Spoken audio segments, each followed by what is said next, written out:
The other top story tonight right now is the news that the articles of impeachment will formally go to the Senate Monday. It echoes the process that, of course, the nation lived through the last time Donald Trump was impeached. But this time is different for two reasons. Democratic Senator Schumer, number one, is now in charge. Make no mistake, a trial will be held in the United States Senate, and there will be a vote on whether to convict the president. So there could be more evidence and more witnesses, which Republicans blocked last time when they were in charge. And this time, Trump is out of office. So the entire case is not about removing him, but whether to convict and disqualify him from holding any office like the presidency forever. Now, this is huge and has never actually happened before. The United States Senate deciding something that can shape history, sanction Trump, and ensure he never has power again, and do so on that basis that you see right there, for life. There's no more significant amount of time than for life. That's why Nicki Minaj famously sang, for life, for life. And if the work is vindicated, best believe when it's done, it will be syndicated for life, for life. And just as Nicki declared herself in this very moment a king, the question here is if the speaker will ultimately slay Goliath with a constitutional sling.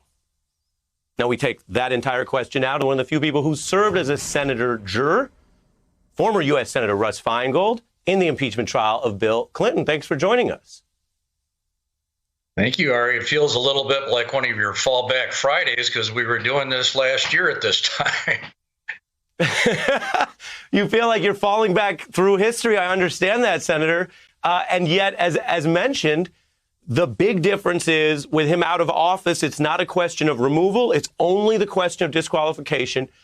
As I mentioned, all credit to Nicki for one way of thinking about it. For life is a long time. Your view on what that means for this Senate making that big a decision about potentially banning Trump for life from public office? And that is the critical decision here. You know, 170 distinguished law professors put out a letter today, including Charles Freed, who was in the Reagan administration, saying that it is clearly constitutional to hold this trial now and to have the vote on disqualification. And the reason I think they say that, and I've had an opportunity to teach this as well, is it doesn't really work otherwise. You know, otherwise, somebody like Trump can just quit and go out and start running for president again and wreak havoc. The disqualification was added by the founders, the only other remedy besides removal from office, and only by a majority vote. So it's pretty clear that they wanted this remedy to be available even after somebody quit or left office. And I think this is a great example of how it should be used. It was done once when I was in the Senate, when I voted to disqualify a man named Judge Porteous, who was not only convicted, and he was also disqualified for life. So there is precedent for it.